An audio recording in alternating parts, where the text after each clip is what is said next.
Hi வணக்கம். எல்லாரும் எப்படி இருக்கீங்க? நல்லா இருக்கீங்களா?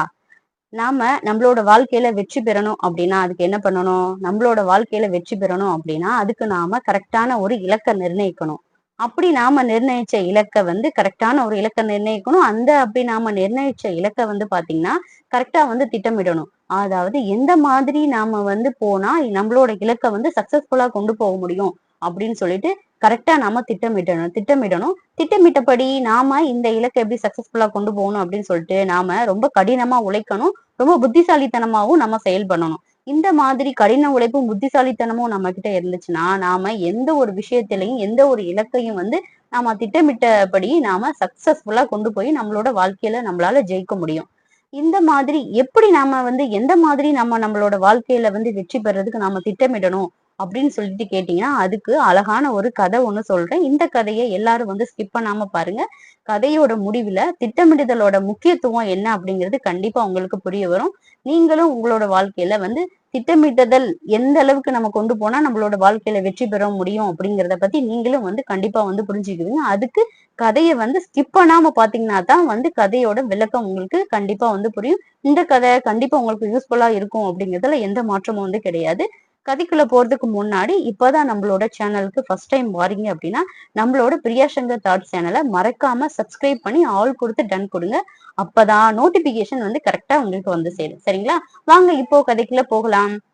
முன்னொரு காலத்துல ஒரு பெரிய நகரம் ஒண்ணு இருந்தது. அப்போலாம் பாத்தீங்கன்னா நகரம் அப்படின்னா என்ன மன்னர்கள் தான் ஆட்சி செய்வாங்க இல்லையா?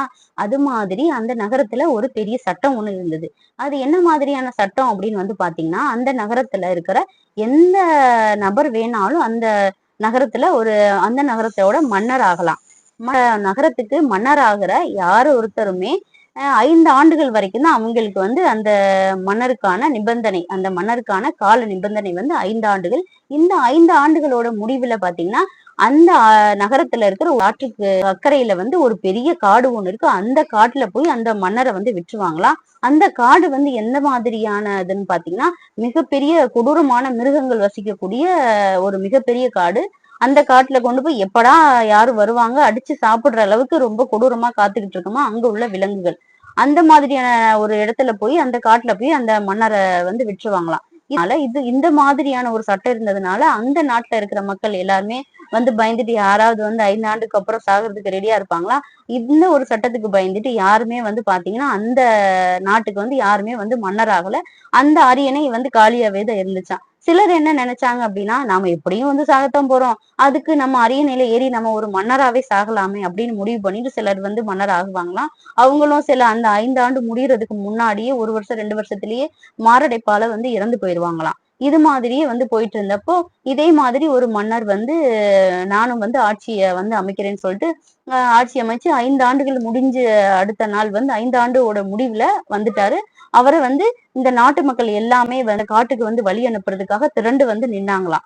அந்த படகு அந்த மன்னரை கூட்டிட்டு போறதுக்கான ஒரு படகும் படகோட்டியும் ரெடியா இருந்துட்டு இருக்காங்க. ரெடியா நின்னுட்டு இருக்காங்க. மன்னர் வாராரு. மன்னர்னா நீங்க பாத்தீங்கன்னா எப்படி இருப்பாங்க? அதிகமான அழகான ஆடை அலங்காரத்தோட விலை உயர்ந்த அணிகலன்களோட இருப்பாங்க. அது நமக்கே தெரியும். நல்ல மகுடத்தோட இருப்பாங்க. அது மாதிரி மன்னர் நிக்கிறாரு.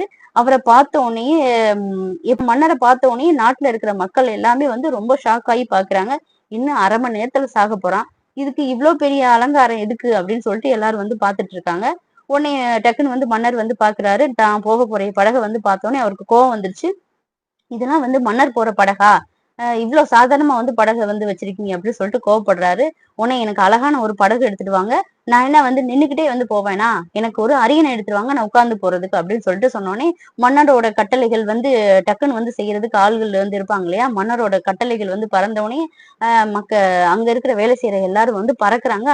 மன்னரோட கட்டளை நிறைவேத்துறதுக்கு. உடனே கடகடன்னு ஒரு அழகான படகு வந்திருக்கு. படகு வந்துருச்சு. அதுக்கப்புறம் ஒரு அழகான அரியணை வந்துருச்சு. வந்தோடனே மன்னர் அதுல உட்கார்றாரு.